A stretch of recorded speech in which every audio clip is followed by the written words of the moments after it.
बिस्मिल्लाहिर्रहमानिर्रहीम। अस्सलाम वालेकुम। लाखों करोड़ों दरूद सलाम नबी करीम सल्लल्लाहु अलैहि वालैहि वसल्लम पर और उनकी आल पर। मैं हूं अनाबिया और वेलकम करती हूं आपको अपने यूट्यूब चैनल चटखारे पकवान में। आज मैं बना रही हूं बहुत ही लजीज और झटपट से बन जाने वाला आलू कीमा।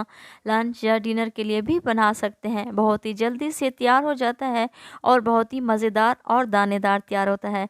अगर आप लोगों को मेरी ये रेसिपी पसंद आए तो प्लीज़ आप लोग मेरी ये रेसिपी अपनी फैमिली और फ्रेंड्स में भी शेयर किया करें। तो चलते हैं हम अपने किचन में और अपनी आज की मज़ेदार सी रेसिपी शुरू करते हैं। यहाँ पर है मेरे पास प्रेशर कुकर, आप लोग कढ़ाई का भी इस्तेमाल कर सकते हैं। मैं इसमें शामिल करूँगी, यहाँ पर है मेरे पास बीफ का कीमा 3 पाव के बराबर, जिसको मैंने अच्छी तरह से धो लिया था और खुश्क भी कर लिया था। और अब मैं इसमें शामिल करूँगी, यहाँ पर है मेरे पास 2 अदद मीडियम साइज़ के प्याज, जिसको मैंने मोटे टुकड़ों में काट दिया है।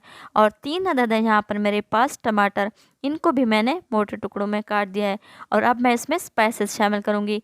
यहाँ पर है मेरे पास 1 चम्मच के बराबर नमक, आधा चम्मच हल्दी, 1 चम्मच लाल मिर्च का पाउडर और 1 ही चम्मच मैं इसमें शामिल करूँगी अदरक और लहसुन का पेस्ट। ये तमाम चीज़ें शामिल करने के बाद अब मैं इसमें शामिल करूँगी 1 गिलास के बराबर पानी। पानी शामिल करने के बाद अब मैं इसे कवर लगाकर पूरे 20 मिनट के लिए छोड़ दूंगी, ताकि ये हमारा कीमा अच्छा सा तैयार हो सके। ये देखिए पूरे 20 मिनट हो जा चुके हैं और हमारा ये कीमा अच्छी तरह से दानेदार सा तैयार हो चुका है। आप लोगों को नज़र आ रहा होगा ये अभी से ही कितना मज़े का नज़र आ रहा है। और अब मैं इसको अच्छी तरह से मिक्स कर दूंगी और अब मैं आप लोगों को चेक करवाती हूँ। ये देखिए ये कितना दानेदार सा सॉफ्ट सा तैयार हो चुका है। तो अब मैं इसको एक कढ़ाई में कन्वर्ट कर लूँगी, ताकि आप लोगों को अच्छी तरह से नज़र आ सके। ये देखिए कीमों को मैंने कढ़ाई में डाल दिया है और अब मैं इसमें शामिल करूंगी खुशबूदार सी दालचीनी। यहाँ पर है मेरे पास 1 अदद दालचीनी का टुकड़ा और 1 अदद है यहाँ पर मेरे पास बड़ी इलायची। ये मैं इसमें शामिल करूंगी और इसको अच्छी तरह से मिक्स कर दूंगी। फिर मैं दोबारा 5 से 6 मिनट तक कीमे की अच्छी तरह से बुनाई कर लूँगी।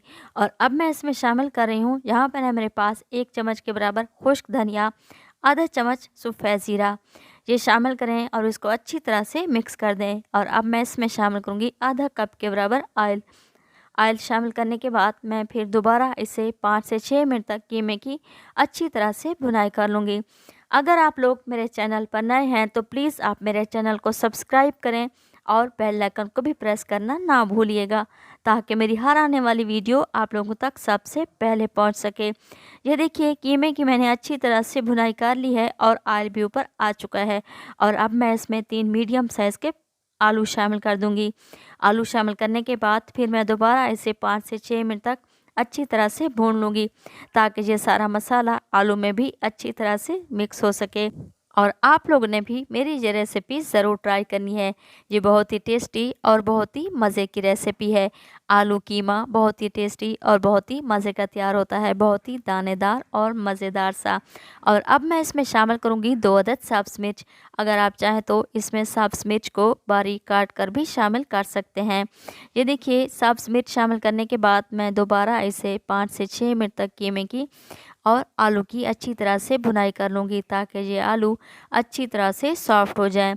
आप लोग इसे अच्छी तरह से भून लिया करें, ताकि ये हमारा सालन अच्छा सा तैयार हो जाए। आलू और कीमे की मैंने अच्छी तरह से भुनाई कर ली है और ऑयल भी ऊपर आ चुका है। और अब मैं इसमें शामिल करूँगी आधा गिलास के बराबर पानी। पानी शामिल करने के बाद मैं इसे अच्छी तरह से मिक्स कर दूँगी और 8 से 10 मिनट के लिए इसे ढाँप कर छोड़ दूँगी मीडियम टू लो फ्लेम पर, ताकि ये हमारे आलू अच्छी तरह से सॉफ्ट हो जाएं। आप लोग अगर ग्रेवी ज़्यादा रखना चाहते हैं तो आप लोग इसमें ज़्यादा पानी भी शामिल कर सकते हैं। ये देखिए कीमे का पानी अच्छी तरह से खुश्क हो चुका है और ऑयल भी ऊपर आ चुका है। और अब मैं इसके ऊपर डाल दूँगी हरा धनिया। हरा धनिया डालने के बाद मैं इसे कवर लगाकर छोड़ दूँगी, ताकि ये हमारा कीमा अच्छी तरह से दम पर तैयार हो सके। और चूल्हे को बंद कर दूँगी।